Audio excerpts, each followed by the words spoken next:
MP আনার হত্যাকাণ্ডের আলামত আওয়ামী লীগ নেতা কাজী কামাল আহমেদ ওরফে গ্যাসবাবুর ৩টি মোবাইল ফোন। আদালতে দেয়া জবানবন্দিতে গ্যাসবাবু জানায় ফোন ৩টি পুকুরে ফেলে দেওয়ার কথা। পরে মোবাইল ফোন ৩টি উদ্ধারের নির্দেশ দেয় আদালত। আদালতের নির্দেশ অনুযায়ী বুধবার গ্যাসবাবুকে সঙ্গে নিয়ে ফোন ৩টি উদ্ধারে ঝিনাইদহে আসেন ডিবির আভিযানিক দল।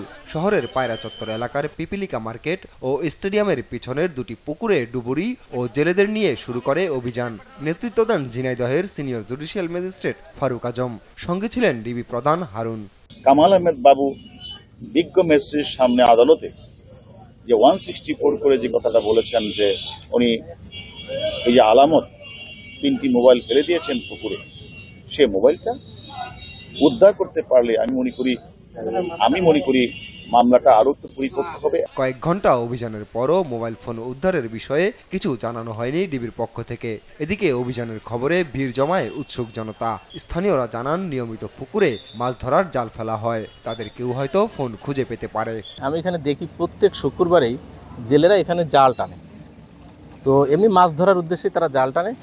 তো যদি এখানে থাকতো বা যদি ওখানে ফেলেই থাকে, আমার মনে হয় যে জেলেরা মাছ ধরার জন্য এখানে জাল ফেলে এরাই পেয়ে গেছে। তাদের সাথে কথা বললে বা তাদের কাছে এই ধরনের কোনো মোবাইল তারা পেয়েছিল কিনা বলে আমার মনে হয় এখানকার একটা ক্লু পাওয়া যেতে পারে। তারা অভিযান পরিচালনা করেছেন, অভিযান পরিচালনা করার পরে ওনারা চলে গেলেন। আসলে এখানে আমরা এখনো পর্যন্ত পুলিশের পক্ষ থেকে আমরা জানতে পারিনি যে আসলে উদ্ধার হলো কি হলো না। অনেকে আসছিল, এসে অনেকক্ষণ ধরে খোঁজাখুঁজি করলো, প্রায় 1 ঘন্টা ধরে খোঁজাখুঁজি করে তারা ডুবুরি নামায়ও তারা পাইল না। এর আগে মোবাইল ফোন উদ্ধার অভিযানের জন্য মঙ্গলবার ঢাকা থেকে গ্যাসবাবুকে ঝিনাইদহ কারাগারে আনা হয়। নিউজ ডেস্ক, দেশ টিভি।